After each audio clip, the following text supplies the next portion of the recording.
hustle. Every day, all day. This is how. This is 97.9, the BOX.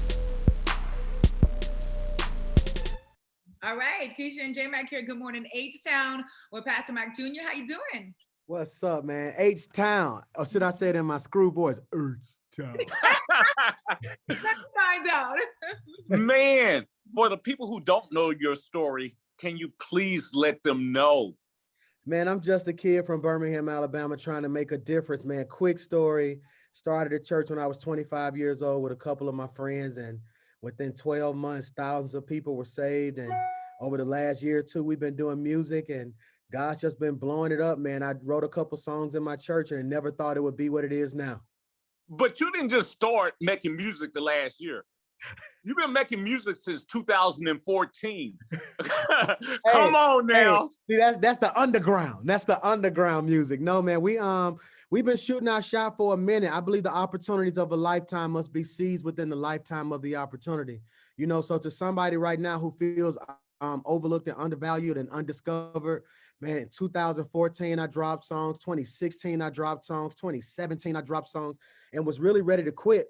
And a chance meeting with Kerry Douglas and Black Smoke, man, he married a young lady at my church. We invited him to the house for dinner. We go downstairs to watch Harden play.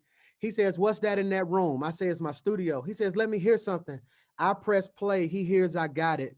I press play again. He hears "Big." He stops and says, "Those are the two #1 songs in the country." I looked at him and said, "You crazy." And lo and behold, 2 years later, I'm talking to y'all in Houston. Let's go. Hey, but that's a testament to God's timing and waiting on his timing, because his timing is better than ours. Oh my God, man. I'm so grateful God did it. Now I'm a little more seasoned. I believe had God blew me up when I was younger, I would have lost everything. But now I'm at a place where God's doing all of this. And literally 7 minutes ago, I was doing homework with my teenager. 20 minutes before that, I gave Miles a bath. Shout out to Miles who peed in the bed last night. And then now I'm doing an interview with you guys. So now it's the best of both worlds. Okay, so now you won 2 Stellar Awards, right? Yes, sir. Yes, sir. Yes, That's sir. incredible, man. Can you imagine this? I told Kerry Douglas, I said, "Bro, wouldn't it be crazy if we win some Stellar Awards?" So first album out the gate, 2 Stellar Awards. We performed on the Stellars. The only thing I have left to do is a Grammy nomination and my own night at Turkey Leg Hut. If I can get my own night, Pastor Mike Jr.'s night at Turkey Leg Hut, I'm retiring. Oh, you'll get that. You'll get that. But let me tell you, Kerry Douglas is from H-Town, right? That's right. Yes, sir. Yes, sir, man. So the first place he took me was Houston. So imagine from being from Birmingham, Alabama, I'm in Houston and everything's big in Texas. You know, so I'm sitting there and he told me, he said, "Man, if you stay faithful, stay positive, I'm telling you, your dreams can come to pass." And I said to him, I said, "Kerry, I think I Got It can cross over to hip hop, R&B. And he looked at me and said, "Let's try it." And I believe to anybody listening, one of the greatest things you can do is discern who you're with, because a lot of your friends are contraceptives. They're birth control. You know, whenever you have a beautiful dream hanging around people who are toxic, they kill it before you can develop it. So I'm excited to be connected to people who let me dream and believe in my vision. That's You gotta stop me. I'll start preaching now. Hey. Oh man, go ahead. Go ahead. I'm gonna lie to you, I was just in here watching a sermon that you did. Thank you so much. When I tell you, it blessed me tremendously. It was the one called "I'm Blessed." Oh, that was this past weekend, because a lot of people don't know what being blessed is. Being blessed ain't what you drive and where you live and what you got. Being blessed is a satisfaction in who you are with right now. You talked about measuring success in your spiritual life and then measuring success with your career and money. And people don't know the difference between the two. They think sometimes I'm successful because, like you said, I drive this car. But are you spiritually successful? You know, are you spiritually connected? And so many times when you ask a person, are they blessed, or you ask them, are they happy, they tell you what they do. So if they ask you J Mac, they're like, "Man, J Mac, tell me about J Mac." The average person will be like, "Man, I work at the radio station, yada, yada." Or "Tell me about you." "Well, I do so-and-so." We're not human doings. We're human beings. So God is more concerned about who you are versus what you do. So I'm blessed if I never get an award, if I never get invited onto a radio show. This morning I woke up, all 5 of my babies are healthy. My wife looking better than ever, AKA fine, super fine. My church love me. My beard finally growing. I'm blessed, boy. Hey, I'm blessed. Now tell me, how do you navigate all of that? You got 5 kids now, plus you got a big old congregation. Yeah. How do you balance life? I think failure taught me more than success. You know, I never forget, man, we was having church in an arena downtown. About 5,000 or 6,000 people would come every Sunday. And I never forget, my son said something to me that messed me up. He called me Pastor Mike. You know, I was like, what you mean? He said, Dad, you Pastor Mike. I was like, no, I'm Daddy. And I can't explain it. My son I had a son before I was married, so he lives with me now. And I never forget, I felt this tension between us. And I asked him, I said, what's important to me? He was like, the church. And I stood before my church that next Sunday and said, hey, for the next 3 months, you guys won't see me. I'm rededicating my entire life to my family. And for those next 3 months, I didn't go to church. I learned to coach football for my son, Xander. We went on to win the 4th grade flag championship together. And for me, what does it profit a man? This is my own scripture: to gain the world and lose his family, to lose his values, to lose his core. You know, and I'm just determined, because I have opportunities that popped up. This weekend, I had an opportunity that was going to pay a lot of money, a lot of publicity, a lot of stuff. But my son had his first spring game practice. And most people would tell me it's a practice. He'll always have a million practice. He will never again be in the 7th grade with his first ever middle school spring game. When he ran off that field, he didn't want to hear about how many people were singing my song. He wanted to say, Dad, did you see my catch? And for me, that matters more to me than anything else in the world. Pastor Mike, have you always been a man of faith, or was there times when you weren't as chipper as you are now? Boy, you trying to get some tea on me, ain't you, boy? What you got going on? No, I'm man. just curious, man. No, I pledged Kappa Alpha Psi in college, man. So I was a preacher's kid, and I was sheltered. So imagine going to college. I'm 17. I pledged Noop at 17. I'm hanging with seniors. So I got a little while in college. And if you really want to know the truth, I'm in a club in college. I'm the Kappa who's on the mic. So Keisha, I'm the Kappa who's on the mic. I'm throwing it up. I mean, everybody's screaming. And in the club, I heard God say, right crowd, wrong place. My frat brothers joked me to this day because I started crying in the club. And I heard God say it 2 times, right crowd, wrong place. That night, I left the club. By that next morning, I withdrew from college. By that weekend, I was giving my life to Christ, and the rest is history. So, I mean, I've had a wild side. I think we all hard. Truth believe, H-Town, if you're listening, everybody is an ex something. And the problem is a lot of people get saved and get amnesia, like they ain't never been nowhere, done nothing. All of us have fallen short at some point in our life. You know, it's so crazy that you speak on that, because early on in my career, I used to battle so much. Like I used to go out, I used to party, and I always felt empty. And I'd be like, well, God, you put me here in this type of position to work in radio. Like, what am I supposed to do? Because I know when I work here, I do these things, but when I'm not working in that field, I'm walking a straight line, right? But you know what he told me? He said, you're going to be that light in that dark place. Yeah. You know? And you really have to listen to God. And J-Mac and I do this thing every single morning called 5 Minutes of Positivity. And we do morning motivation, right? And it's where, 5 Minutes of Positivity is where we take 5 minutes and we play.